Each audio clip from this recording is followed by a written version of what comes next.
It is Friday, 7th February. Good morning. This is THG News Today with Mervin Hanley. The news, of course, is powered by Carl & Son's unique bakery on the island of St. Maarten, with 3 locations on the island, in Cold Bay at the St. Martin's Medical Center and on the Punfill. Welcome to our first-time viewers and listeners. We always ask our first-time viewers and listeners to please subscribe to our YouTube's channel anytime throughout this morning's programming. Or, if you have not subscribed as yet, what are you waiting for? We ask that you please subscribe to our channel. Thank you very much. Let's begin this morning with news out of St. Maarten. Persons of the same sex who tie the knot and comply with the necessary documentation can register their marriages in St. Maarten, as is the case in the Dutch Kingdom and EU countries. Prime Minister Dr. Luc Mercelina gave clarity on the matter on Wednesday in a response to a question by the Honorable Hanley Maarten, who asked how same-sex marriages were registered in the country. The question was asked in a meeting of Parliament's Committee of General Affairs in November last year. Mercelina returned to Parliament on Wednesday to provide his answers. When individuals are married in the Dutch Kingdom or EU countries, the Department of the Civil Registry registers the submitted request once all required documents are in order, he explained. The system in place is designed to accommodate all marriages, including those of same-sex couples. The system is compatible with registering same-sex marriages, he added.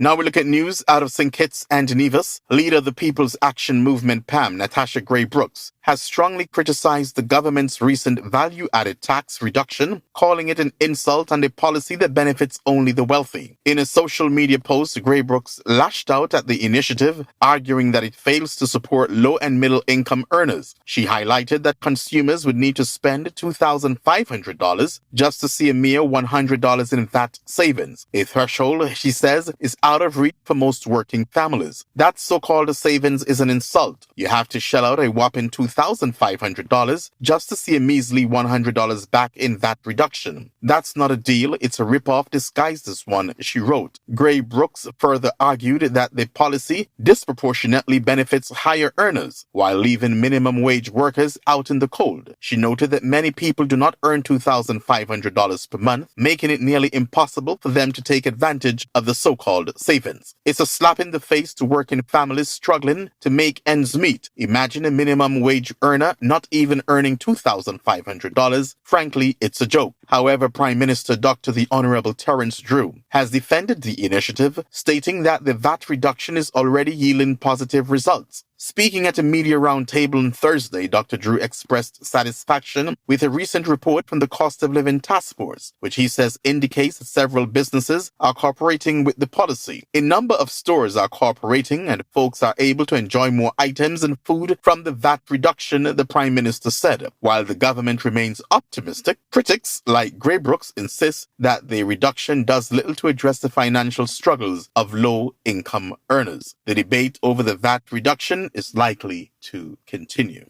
And finally, in our news this morning out of St. Thomas, the U.S. Virgin Islands, a St. Thomas man must now face firearm charges after a loaded pistol was reportedly found in his possession during a traffic stop. According to court documents and according to VI Consortium, officers on patrol on the night of January 31st spotted a white Hyundai SUV traveling eastbound near Roosevelt Park. Police initiated a traffic stop because the vehicle did not have a license plate at the front. When they approached the vehicle to ask the driver for the usual documentation, police say they found him lying completely across the passenger seat, seemingly attempting to conceal a backpack on the floor while anxiously searching through the glove compartment, according to documents submitted to the court. The unusual posture prompted officers to ask the driver, Kimo King Jr., to exit the vehicle while they conduct a search. Officers spotted a firearm magazine inside the glove compartment, as well as the buttstock of a rifle protruding from the backpack. King reportedly admitted to not having a firearm license and was promptly arrested. In addition to the rifle and the 9mm magazine, forensic technicians also found 2 loaded 5.56 magazines and a black handguard in the Hyundai. Before being handed off to the Bureau of Corrections, King reportedly told officers that the rifle was something he found when he stopped to investigate a bag a driver ahead of him had thrown on the road.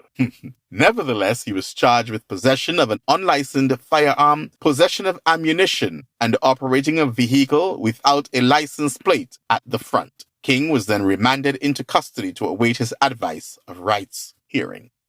So he's blaming a vehicle, according to him, a vehicle that just dropped a bag in front of him. And he just pulled over and picked up the bag. And in the bag just happened to be a rifle and magazines and Anyways, you're innocent until proven guilty. Yeah? Ladies and gentlemen, that's our news for this morning. It's been a pleasure to be here with you today.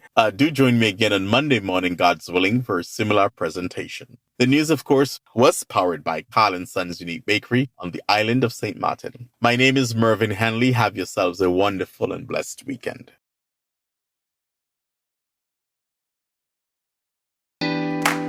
Carl & Sons have been serving the people of St. Maarten for over 40 years. And the food and service get better and better. From early morning, customers flock to the bakery for their favorite sandwiches, cakes, pastries, you name it. First thing at mornings and last thing at afternoons, folks rush to Carl & Sons for simply the best. There are 2 locations, Colbay and on the Pondville. In Colbay, the opening hours are Monday to Friday from 6 a.m. to 6 p.m. On Saturdays, 6 a.m. to 5 p.m. And on Sundays, 6:30 a.m. to 10:30 a.m. and 2 p.m. to 5 p.m. Opening hours on the Pondville, Monday to Friday, 6:30 a.m. to 6 p.m.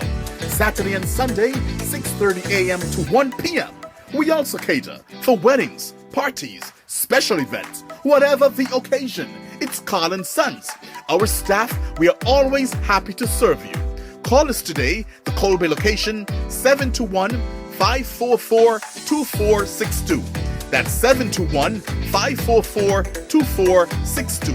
Or in Phillipsburg, 721-543-1059. That's 721-543-1059. It's Carl & Sons Bakery. We are here to serve you.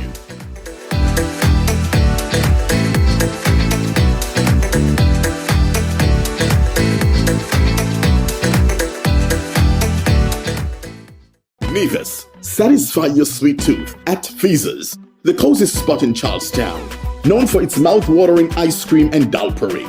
We are open Monday to Saturday, 8 a.m. to 5 p.m. Come in and sample our patties, sandwiches, air-fried wings with fries, hot dogs, rotis, and now our famous smoothies, in all flavors of course. And don't forget to try the famous bus-up shut and saltfish. It's Feaser's, located at the entrance to the Cotton Ginnery Mall in Charlestown, Nevis. They're also available by phone, so place your order by calling 1-869-665-2458. Don't ask about the rest, just try the best.